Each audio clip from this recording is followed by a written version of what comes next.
இதை ஒன்று சேர்த்து உருவாக்கி 800 பேரை உருவாக்கி இருக்கிறார்கள். அவர்களுக்கும் இங்கு வருகை தந்திருக்கின்ற நம்முடைய பொறுப்பாளர்கள் நுங்கை மணி அவர்களுக்கும், மங்கள் ராஜா அவர்களுக்கும், நம்முடைய பழனி அவர்களுக்கும், மற்றுமுள்ள அத்துணை சிறப்பு அழைப்பாளர்களுக்கும் என்னுடைய நன்றியை முதலில் தெரிவித்துக் கொள்கிறேன்.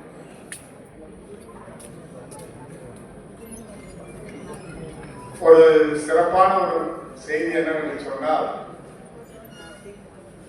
சங்கர் அவர்கள் அதை குறிப்பிட்டார்கள். 2000 ஆண்டிலே நான் 2-3 நிகழ்ச்சிகளுக்கு செல்லும் போது அனைத்து முதலியார்களும், வேளாளர்களும், பிள்ளைமார்களும் மைனாரிட்டியாக மாறிவிட்டார்களோ என்ற அச்சம் எனக்கு 2-3 நிகழ்ச்சிகளிலே வந்தது. அதனுடைய விளைவுதான் குழு வேளாளர் அனைத்து இந்திய மாநாட்டிலே அனைத்து சமுதாயத்திற்கும் கட்சி இருக்கிறது, நமக்கு ஒரு இயக்கம் வேண்டும் என்று முடிவெடுத்து என்னை தலைவராகவும், பொதுச் செயலாளர் குப்பா பழனியப்பன் அவர்களை பொதுச் செயலராகவும், என்னை தலைவராகவும் மாற்றி எனக்கு அனைத்து இந்திய குழு வேளாளர் சங்கம் கொடுத்தார். அதை பொறுப்பெடுத்து 77 மாநாடுகளை, தொகுதி மாநாடுகளை, ஒரு மாநாடுகளே 1,00,000 பேர் அதில் கலந்து கொண்டார்கள். அந்த தொகுதி மாநாடுகளை நடத்தினோம். அப்போதுதான் தெரியும் பக்கத்து வீட்டுக்காரர் முதலியாரு 10 வருஷமா இருக்கும் தெரியாது. அதில் ஒருத்தருக்கு ஒருத்தர் பழக்கமானது அந்த மாநாட்டில் தான். அடுத்து ஒரு நம்முடைய சங்கர் அவர்களுக்கும் மற்றுமுள்ள நம்முடைய பொறுப்பாளர்களுக்கும் ஒன்று சொல்லுவேன். சோ அவர்கள் ஒரு பத்திரிகையிலே, அவருடைய பத்திரிகையிலே எழுதினார், விஜயகாந்த் அரசியல் கட்சியை துவங்குகிறார், ஆட்சியை பிடிப்பாரா என்று. அதற்கு சோ அவர்கள் எழுதியிருக்கிறார். சோ யாரும் இன்ஃபுளுன்ஸ் பண்ண முடியாது. அவர் முதலமைச்சர் புரட்சி தலைவியே விரட்டுவார். ஏஷியனும் 2000 ஆண்டில் நடந்த மாநாடு சென்னை மாநகரை அதிர வைத்தது. முதலியார்கள் நடத்திய மாநாடு இதுவரை எந்த அரசியல் கட்சியும் நடத்தாத மாநாட்டை நடத்தினார். அவராலே ஆட்சி பிடிக்க முடியவில்லை என்று எழுதினார். எதற்காக சொல்கிறேன் என்று சொன்னால், சங்கர் அவர்கள் நினைவுபடுத்தினார்கள். நான் 10 லட்சம் 12 லட்சம் பேர் அன்னைக்கு சேர்ந்தாங்க சென்னையில. ஆனா அந்த 800 வழக்கறிஞர்களை சேர்த்துக்கிறீங்களா, அதுதான் மிகப்பெரிய விஷயம். படித்தவர்கள், பண்பாளர்கள், நாகரிகம் தெரிந்தவர்கள், நாட்டிற்கே நாகரிகத்தை நாம் கற்பித்தவர்கள், ஒழுக்கத்தை கற்றுக் கொடுத்தவர்கள், கல்வியை மற்றவர்களுக்கு கொடுத்தவர்கள் நம்முடைய பரம்பரை தான். ஆண்ட பரம்பரை, ஏன் அரசியலே கூட ஆண்ட பரம்பரை நாம் தான். பேருந்து அண்ணா அவர்கள் ஆட்சியிடம் அமர்ந்து முதல் கேபினட் கூட்டம் முடிந்தவுடன் பத்திரிகையாளர் கேட்கிறார்கள் அண்ணா அவர்களை பார்த்து, என்ன 14 அமைச்சரவையில் 9 அமைச்சர்கள் முதலியார்களாலே இருக்கிறாங்க, திராவிட இயக்கத்திற்கு உழைத்தவர்கள் அமைச்சர்களாக ஆகியிருக்கிறார்கள்.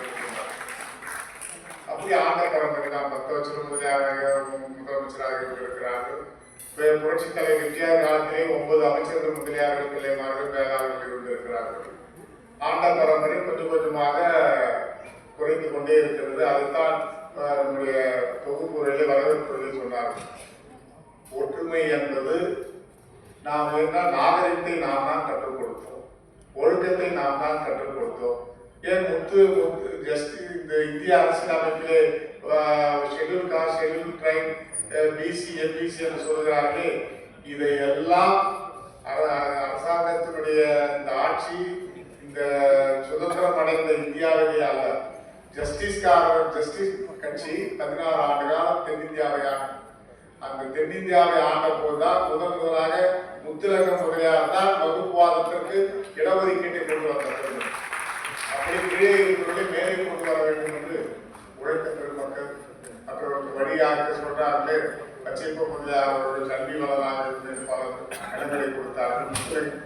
வேலூரில் முத்துரங்கம் கல்லூரியை கொடுத்தார்கள், தியாகராஜா கல்லூரியை கொடுத்தார்கள். அப்படி செங்கல்பட்டிலே இருக்கின்ற மருத்துவக் கல்லூரியை ஜவுளிமுதார் கொடுத்தார்கள். இப்படி மற்றவர்களை மேலே கொண்டு வர வேண்டும், அறிவுபூர்வமாக ஆக்கப்பூர்வமாக அவர்களை கொண்டு வேண்டும் என்று உழைத்த பரம்பரை. அரசியல் ரீதியாக நாம் பிரிந்து கொண்டிருக்கின்றோம், வளர்ந்து கொண்டிருக்கிறோம். ஒரு சில கட்சியிலே ஒரு சிலருக்கு பதவிகள் கொடுக்கப்படுகிறது. அதைத்தான் இங்கு இந்த நிகழ்விலே வரவேற்புடைய சங்கர் அவர்கள் சொன்னார், இந்த 800 மட்டுமல்ல ஐயா, இது 8000 பெருக வேண்டும். தமிழ்நாடு முழுவதும் மிகப்பெரிய அளவில் வர வேண்டும். நம்முடைய வஉசி பேரவையிலே மதுரையிலே வழக்கறிஞர்கள் சங்கம் இருக்கிறது. வஉசியினுடைய ஐயா பேரவை, அதிலே 600 பேர் இருக்கிறார்கள்.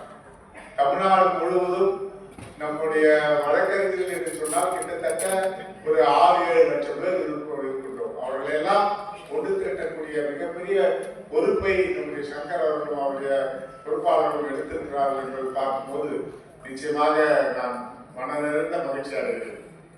ஏன்னு சொன்னால் அதிலே பாருங்கள், 60 ஆண்டு 20 ஆண்டு 25 ஆண்டு 30 ஆண்டுகளுக்கு அவர்கள் கௌரவித்தார்கள். அதற்கு அடுத்து நம்முடைய நீதி அரசர்களே யார், பதினாயிரம் உட்பட எத்தனை நீதி அரசர்கள் நம்மவர்கள் இருந்திருக்கிறார்கள். இதையெல்லாம் இந்த சமூகத்திற்கு கிடைத்த மிகப்பெருமை ஐயா. நீங்க எல்லாம் அமைச்சர் நாட்டிலே நீதி அரசர்களாக இருந்தது.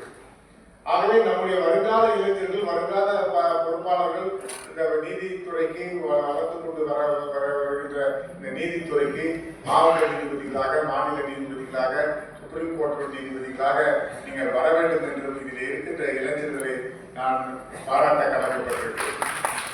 இந்த பார் கவுன்சில் தேர்தல்